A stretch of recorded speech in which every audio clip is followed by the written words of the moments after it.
And these are crimes against the United States, not just by China, but by Joe Biden also. At what point is this going to end?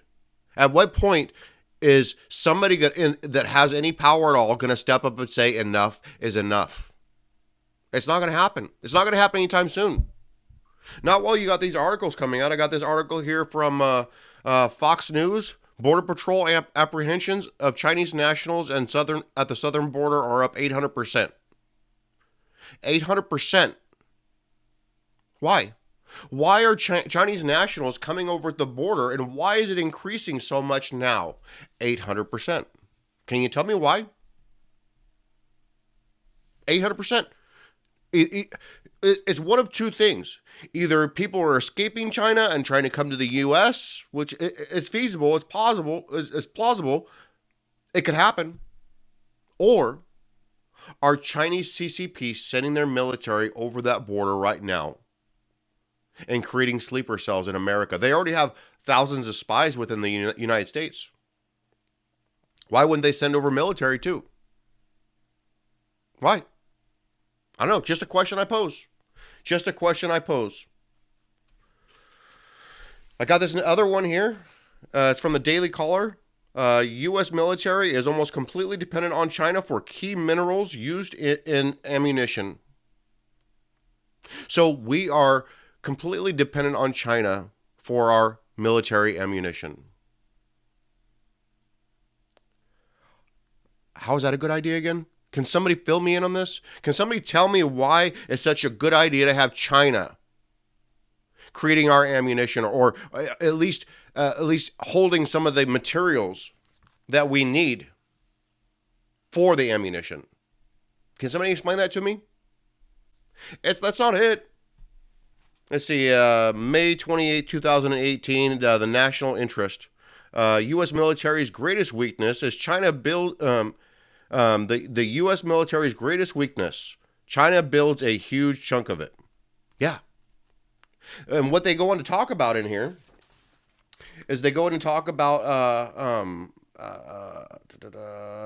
the U.S. military solid rocket engines use a substance called dechlorine. Dechlorine, I think it's what it's called. There is no domestic supplier for this material. So our solid rocket engines require this material of dechlorine that we do not mine for, we don't have access to, and China is the only one that has them. So our solid state rockets, which would be for, I'm guessing, our missiles. Maybe it would be for, I don't know, our jets. I don't know. And it goes on to say that 90% of the world's printed circuit boards are manufactured in Asia and more than half in China. 90% of the world's circuit boards. Military circuit boards. 50% of them are being made in China. Can anybody tell me what they think might be a problem within that? So if the military is getting their circuit boards from China, our biggest competitor, our biggest adversary, and the one person that we can say that we're truly at war with right now, even though it's a Cold War, it's still a war. We're getting our circuit boards for them, so what could they do with that? I don't know, maybe they could put a virus in there, in that circuit board. Or maybe they could, put in the technology that makes that circuit board shut down at the command of China. Yeah, dangerous. And then this is an oldie but a goodie. But China is building a mock versions of the U.S. military ships in their desert. Why would they do that? So we get our ammunition from them. We get our circuit boards for them. We get the materials for the solid state rockets from them. And they're building a mock versions of the U.S. military ships in the desert. Why are they doing that? If they were friends and allies of ours, why would they do that? It seems to me like they're preparing for something. Are we preparing? What are we doing besides allowing them put their run their spy balloons throughout the United States? We know, and these are just the headlines of the mainstream media. This nothing top secret here. But our military knows a lot more than this. They know what China is planning on doing. They know what China's intentions are. They are very aware of it. And they are very aware of how dependent we are on China for our military. And they are continuing forward. Look, I'm going to be honest with you, and I'm not a doomer gloomer. I'm not a black pillar. I'm not trying to black pill you, but I'm just trying to put things in perspective here. Our federal government and our military is captured. That's what it looks like from right here. See, I'm an opinion guy. I give you opinions based on the information that I have available at the time.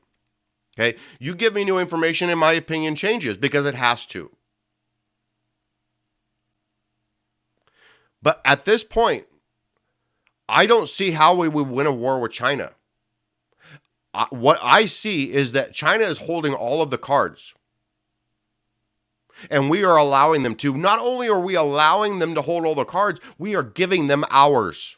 We are giving them our cards. So we can sit over here, play tough if we want. But China's going to eat our lunch. Their population is in the billions. Ours is in the millions.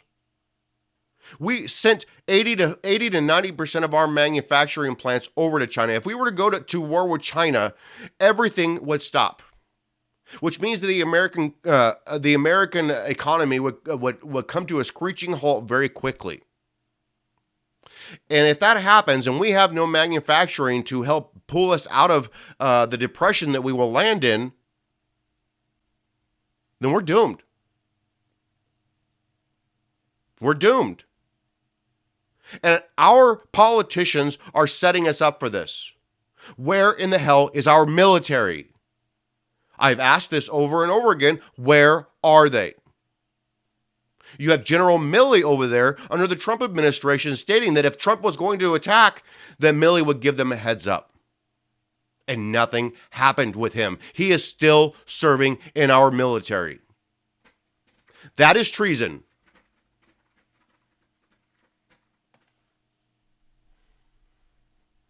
When is this going to stop? Is this going to stop when China invades the U.S.? Or is this going to stop when our military maybe finally steps up? I don't know. Possibly. I don't know. I don't have any great news for you on this. All I can tell you is that we have incompetent leaders and we have incompetent military. And I'm not talking about the guys lower on the totem pole. I'm talking about the military leadership. We have incompetent people at the Department of Defense. We have incompetent people over at the Department of Justice. We are surrounded in the United States by incompetence, and all they want us to do is watch the Grammys, watch them salute their Satan, and pray to their false gods and kneel to the altar of LGBTQ. When are we going to wake up? I'm not a doom and gloomer, but show me the good news here. All right. I am sorry to lay that on you guys, but after this second balloon that they shot down today, I thought it would be very good to add some perspective to this whole entire thing, because we are just getting bombarded with one story after another story after another story, and we never have the ability to put it all together. But it's all one. It all comes from the same rot that is our federal government. And I'm not saying, look, I've told you guys many times before, I am not a violent person. I am not saying you need to go out there and be violent, but we have got to push change in our government now, before it's too late. And don't be invisible. Speak up. Yell from the rooftops in any way that you possibly can. That is the only way that we are going to get back our sovereignty and get some common sense and sanity back into our federal government. This needs to stop. and it needs to stop now. I don't know that we're going to be able to last 2 more years. I just don't know that. I think if Trump was to get in there today, I think that he would start turning things around, but it's still going to take years to make that happen. So if it takes 2 years for him to get into office, and then 2, 3, 4, 5, 8 years for him to fix it, or whoever else to fix it, where does that leave us? Do you honestly think that China's going to wait for us to get our shit together before they attack? They're going to wait until we are at our weakest. And right now, it seems to me that we're pretty close to our weakest right now. Right now. So we should pay attention to that. We should watch our sixes, and any chance that we have to yell at the rooftops, yell off the rooftops, do it. Do it. Call your senators, call your congressmen and say, you know what? I've had enough of this. Enough. But anyways, there's a great Friday story for you. Of course, these things always happen on Friday, but I hope that you guys got something out of this video. I hope that I was able to put it together in a neat package for you, to where it kind of brings everything together. I appreciate you guys. Thank you for your support. I love you. And if you like the video, like and subscribe. And if you haven't subscribed over there on Rumble, make sure you go do that, because you never know what happens over here on YouTube. All right? Until the next video, I will see you then. Bye-bye.